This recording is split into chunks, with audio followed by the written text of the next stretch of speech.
Hi అండి అందరికీ welcome back to my YouTube channel. ఈరోజు వచ్చేసి నేను మంచి రెసిపీ తోటి మీ ముందుకు వచ్చాను. ఆ రెసిపీ ఏంటో వీడియోలో చూసేయండి. అయితే వీడియో స్టార్ట్ చేసే ముందు ఒక చిన్న రిక్వెస్ట్ అండి, నా ఛానల్ని ఫస్ట్ టైం చూస్తున్న వాళ్ళైతే ప్లీజ్ లైక్, షేర్, సబ్స్క్రైబ్ చేసుకోండి. ఇలాంటి మంచి మంచి టిప్స్ తోటి మంచి వంటలతోటి మీ ముందుకు నేను వస్తాను. ప్లీజ్ షేర్ చేసుకోండి, షేర్ చేయండి, లైక్ చేయండి, సబ్స్క్రైబ్ చేయండి. అయితే ఈరోజు నేను చేసే రెసిపీ ఏంటిదంటే నెల్లూరు చేపల పులుసు. నెల్లూరు అనగానే చేపల పులుసు గుర్తుకొస్తుంది మనకు. నెల్లూరు అనగానే మనకు గుర్తుకొచ్చేది ఏంటిదంటే నెల్లూరు చేపల పులుసు, ఎందుకంటే అది అంత ఫేమస్ అండి. అయితే ఇప్పుడు మనం ప్రాసెస్లోకి వెళ్ళిపోదాం.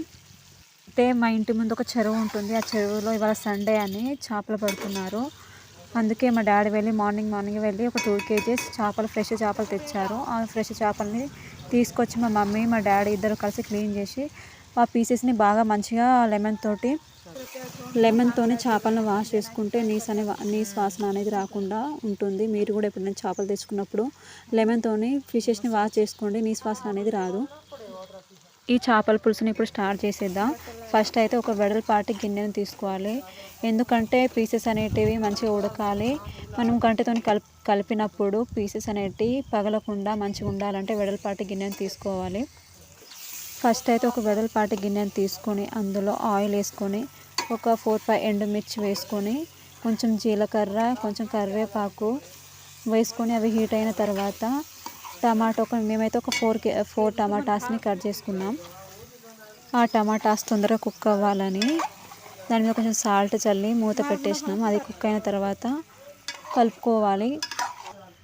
ఆ కుక్ అయిన టమాటాలో కొంచెం అల్లం పేస్ట్, అలాగే వెల్లుల్లి పేస్ట్, అంటే మేము వెల్లుల్లి పేస్ట్ సపరేట్గా పేస్ట్ చేసుకున్నామండి. అవి 2 వేసుకొని కలుపుకోవాలి. అవి కలుపుకున్న ఒక 2 minutesకి మళ్ళీ చేపల ముక్కలని వేసుకోవాలి. చేపల ముక్కలు వేసుకొని అందులో కొంచెం ఉప్పు, కారం, చేపల మసాలా, ఫిష్ మసాలా వేసి కలుపుకోవాలండి. అయితే మేము ఈ ఫిష్ అంటే చేపలు తెచ్చిన చేపల్లో కొంచెం ఎగ్స్ అనేటివి వచ్చాయి. ఆ ఎగ్స్ని మేము ఎగ్ కర్రీలో వేసుకున్నాము, సపరేట్గా ఫ్రై చేసుకోకుండా. ఆల్మోస్ట్ కర్రీ అనేది ఉడకడానికి దగ్గరకు వచ్చింది. అలాగే ఇందులో కొంచెం జీలకర్ర, మెంతుల పౌడర్ని వేసుకుంటే టేస్ట్ అనేది ఇంకా చాలా బాగా వస్తుంది. అలాగే లాస్ట్కి ధనియా ఆకులు వేసుకుంటే ఇంకా చాలా టేస్టీగా వస్తుంది. ఈ ప్రాసెస్ అయితే చాలా ఈజీగా ఉంటుంది. మీరు కూడా డెఫినెట్గా ట్రై చేసి ఎలా వచ్చిందో చెప్పండి.